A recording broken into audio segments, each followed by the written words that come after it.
ಬಳ್ಳಾರಿ ಜಿಲ್ಲಾಸ್ಪತ್ರೆಯಲ್ಲಿ ಸಂಭವಿಸಿದ ಬಾಣಂತಿಯರ ಸಾವು ರಾಜ್ಯವನ್ನ ಬೆಚ್ಚಿಬೀಳಿಸಿತ್ತು. ಈ ಪ್ರಕರಣ ಮಾಸುವ ಮುನ್ನವೇ ಬಿಮ್ಸ್ ಆಸ್ಪತ್ರೆಯಲ್ಲಿ ಮತ್ತೋರ್ವ ಬಾಣಂತಿಯ ಸಾವಾಗಿದೆ. ಕುರಗೋಡು ತಾಲೂಕಿನ ಕೋಳೂರು ಗ್ರಾಮದ ನಿವಾಸಿ ಮಹಾದೇವಿ ಮೃತ ಬಾಣಂತಿ ಎಂದು ಗುರುತಿಸಲಾಗಿದೆ. ಮಹಾದೇವಿ ಅವರಿಗೆ ಜನವರಿ 25ರಂದು ಸಿಸೇರಿಯನ್ ಮೂಲಕ ಹೆರಿಗೆ ಮಾಡಲಾಗಿತ್ತು. ಸಿಸೇರಿಯನ್ ಬಳಿಕ ಬಾಣಂತಿ ಮಹಾದೇವಿ ಆರೋಗ್ಯವಾಗಿದ್ದರು. ಸಿಸೇರಿಯನ್ ಆದ 5 ದಿನಗಳ ಬಳಿಕ ಮಹಾದೇವಿ ಅವರಿಗೆ ಇನ್ಫೆಕ್ಷನ್ ಆಗಿದೆ ಎಂದು ವೈದ್ಯರು ಕುಟುಂಬದ ಬಳಿ ಹೇಳಿದ್ದಾರೆ. ಶುಕ್ರವಾರ ರಾತ್ರಿ ತೀವ್ರ ಅಸ್ವಸ್ಥವಾಗಿ ಬಾಣಂತಿ ಮಹಾದೇವಿ ಮೃತಪಟ್ಟಿದ್ದಾರೆ. ವೈದ್ಯರ ನಿರ್ಲಕ್ಷ್ಯದಿಂದಲೇ ಬಾಣಂತಿ ಮಹಾದೇವಿ ಮೃತಪಟ್ಟಿದ್ದಾರೆಂದು ಕುಟುಂಬಸ್ಥರು ಆರೋಪ ಮಾಡಿದ್ದಾರೆ. ಬಿಮ್ಸ್ ಆಸ್ಪತ್ರೆ ಮುಂದೆ ಕುಟುಂಬಸ್ಥರ ಆಕ್ರಂದನ ಮುಗಿಲು ಮುಟ್ಟಿದೆ. ಕಳೆದ ವರ್ಷ ಬಿಮ್ಸ್ ಆಸ್ಪತ್ರೆಯಲ್ಲಿ 5 ಬಾಣಂತಿಯರು ಮೃತಪಟ್ಟಿದ್ದರೆ ಬಳ್ಳಾರಿ ಜಿಲ್ಲಾ ಆಸ್ಪತ್ರೆಯಲ್ಲಿ ಬಾಣಂತಿಯರ ಸರಣಿ ಸಾವಿನ ಪ್ರಕರಣ ರಾಜ್ಯವನ್ನ ಬೆಚ್ಚಿಬೀಳಿಸಿತ್ತು. 2024 ನವೆಂಬರ್ 9ರಂದು ಜಿಲ್ಲಾ ಆಸ್ಪತ್ರೆಯಲ್ಲಿ 14 ಬಾಣಂತಿಯರಿಗೆ ಸಿಸೇರಿಯನ್ ಮೂಲಕ ಹೆರಿಗೆ ಮಾಡಲಾಗಿತ್ತು. ಈ ಪೈಕಿ 9 ಬಾಣಂತಿಯರು ಆರೋಗ್ಯದಲ್ಲಿ ಏಕಾಏಕಿ ಏರುಪೇರು ಕಂಡುಬಂದಿತ್ತು. ತಕ್ಷಣ ಏನಾಯಿತು ಅಂತ ಗಮನಿಸುವಷ್ಟರಲ್ಲಿ 2 ಬಾಣಂತಿಯರು ಮೃತಪಟ್ಟಿದ್ರು. ನಂದಿನಿ ಹಾಗೂ ಲಲಿತಮ್ಮ ಜಿಲ್ಲಾ ಆಸ್ಪತ್ರೆಯ ಹೆರಿಗೆ ವಾರ್ಡ್ನಲ್ಲಿ ಕೊನೆಯುಸಿರು ಎಳೆದಿದ್ರು.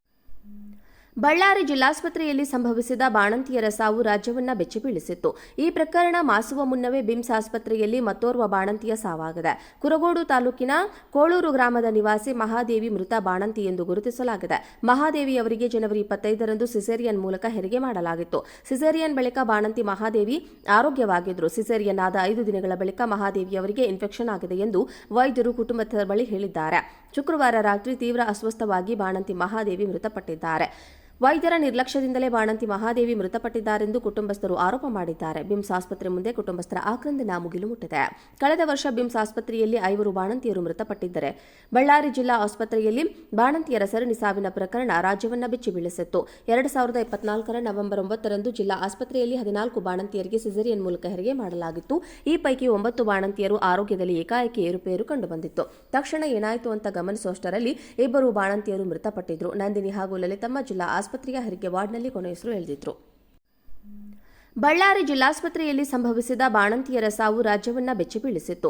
ಈ ಪ್ರಕರಣ ಮಾಸುವ ಮುನ್ನವೇ ಬಿಮ್ಸ್ ಆಸ್ಪತ್ರೆಯಲ್ಲಿ ಮತ್ತೋರ್ವ ಬಾಣಂತಿಯ ಸಾವಾಗಿದೆ. ಕುರಗೋಡು ತಾಲೂಕಿನ ಕೋಳೂರು ಗ್ರಾಮದ ನಿವಾಸಿ ಮಹಾದೇವಿ ಮೃತ ಬಾಣಂತಿ ಎಂದು ಗುರುತಿಸಲಾಗಿದೆ. ಮಹಾದೇವಿ ಅವರಿಗೆ ಜನವರಿ 25ರಂದು ಸಿಸೇರಿಯನ್ ಮೂಲಕ ಹೆರಿಗೆ ಮಾಡಲಾಗಿತ್ತು. ಈ ಪೈಕಿ 9 ಬಾಣಂತಿಯರು ಆರೋಗ್ಯವಾಗಿದ್ದರು. ನಂದಿನಿ ಹಾಗೂ ಲಲಿತಮ್ಮ ಜಿಲ್ಲಾ ಆಸ್ಪತ್ರೆಯ ಹೆರಿಗೆ ವಾರ್ಡ್ನಲ್ಲಿ ಕೊನೆಯುಸಿರು ಎಳೆದಿದ್ರು. ಬಳ್ಳಾರಿ ಜಿಲ್ಲಾಸ್ಪತ್ರೆಯಲ್ಲಿ ಸಂಭವಿಸಿದ ಬಾಣಂತಿಯರ ಸಾವು ರಾಜ್ಯವನ್ನ ಬೆಚ್ಚಿಬೀಳಿಸಿತ್ತು. ಈ ಪ್ರಕರಣ ಮಾಸುವ ಮುನ್ನವೇ ಬಿಮ್ಸ್ ಆಸ್ಪತ್ರೆಯಲ್ಲಿ ಮತ್ತೋರ್ವ ಬಾಣಂತಿಯ ಸಾವಾಗಿದೆ. ಕುರಗೋಡು ತಾಲೂಕಿನ ಕೋಳೂರು ಗ್ರಾಮದ ನಿವಾಸಿ ಮಹಾದೇವಿ ಮೃತ ಬಾಣಂತಿ ಎಂದು ಗುರುತಿಸಲಾಗಿದೆ. ಮಹಾದೇವಿ ಅವರಿಗೆ ಜನವರಿ 25ರಂದು ಸಿಸೇರಿಯನ್ ಮೂಲಕ ಹೆರಿಗೆ ಮಾಡಲಾಗಿತ್ತು. ಸಿಸೇರಿಯನ್ ಬಳಿಕ ಬಾಣಂತಿ ಮಹಾದೇವಿ ಆರೋಗ್ಯವಾಗಿದ್ದರು. ಸಿಸೇರಿಯನ್ ಆದ 5 ದಿನಗಳ ಬಳಿಕ ಮಹಾದೇವಿ ಅವರಿಗೆ ಇನ್ಫೆಕ್ಷನ್ ಆಗಿದೆ ಎಂದು ವೈದ್ಯರು ಕುಟುಂಬದ ಬಳಿ ಹೇಳಿದ್ದಾರೆ. ಶುಕ್ರವಾರ ರಾತ್ರಿ ತೀವ್ರ ಅಸ್ವಸ್ಥವಾಗಿ ಬಾಣಂತಿ ಮಹಾದೇವಿ ಮೃತಪಟ್ಟಿದ್ದಾರೆ. ವೈದ್ಯರ ನಿರ್ಲಕ್ಷ್ಯದಿಂದಲೇ ಬಾಣಂತಿ ಮಹಾದೇವಿ ಮೃತಪಟ್ಟಿದ್ದಾರೆಂದು ಕುಟುಂಬಸ್ಥರು ಆರೋಪ ಮಾಡಿದ್ದಾರೆ. ಬಿಮ್ಸ್ ಆಸ್ಪತ್ರೆ ಮುಂದೆ ಕುಟುಂಬಸ್ಥರ ಆಕ್ರಂದನ ಮುಗಿಲು ಮುಟ್ಟಿದೆ. ಕಳೆದ ವರ್ಷ ಬಿಮ್ಸ್ ಆಸ್ಪತ್ರೆಯಲ್ಲಿ 5 ಬಾಣಂತಿಯರು ಮೃತಪಟ್ಟಿದ್ದರೆ ಬಳ್ಳಾರಿ ಜಿಲ್ಲಾ ಆಸ್ಪತ್ರೆಯಲ್ಲಿ ಬಾಣಂತಿಯರ ಸರಣಿ ಸಾವಿನ ಪ್ರಕರಣ ರಾಜ್ಯವನ್ನ ಬೆಚ್ಚಿಬೀಳಿಸಿತ್ತು. 2024 ನವೆಂಬರ್ 9ರಂದು ಜಿಲ್ಲಾ ಆಸ್ಪತ್ರೆಯಲ್ಲಿ 14 ಬಾಣಂತಿಯರಿಗೆ ಸಿಸೇರಿಯನ್ ಮೂಲಕ ಹೆರಿಗೆ ಮಾಡಲಾಗಿತ್ತು. ಈ ಪೈಕಿ 9 ಬಾಣಂತಿಯರು ಆರೋಗ್ಯದಲ್ಲಿ ಏಕಾಏಕಿ ಏರುಪೇರು ಕಂಡುಬಂದಿತ್ತು. ತಕ್ಷಣ ಏನಾಯಿತು ಅಂತ ಗಮನಿಸುವಷ್ಟರಲ್ಲಿ 2 ಬಾಣಂತಿಯರು ಮೃತಪಟ್ಟಿದ್ರು. ನಂದಿನಿ ಹಾಗೂ ಲಲಿತಮ್ಮ ಜಿಲ್ಲಾ ಆಸ್ಪತ್ರೆಯ ಹೆರಿಗೆ ವಾರ್ಡ್ನಲ್ಲಿ ಕೊನೆಯುಸಿರು ಎಳೆದಿದ್ರು.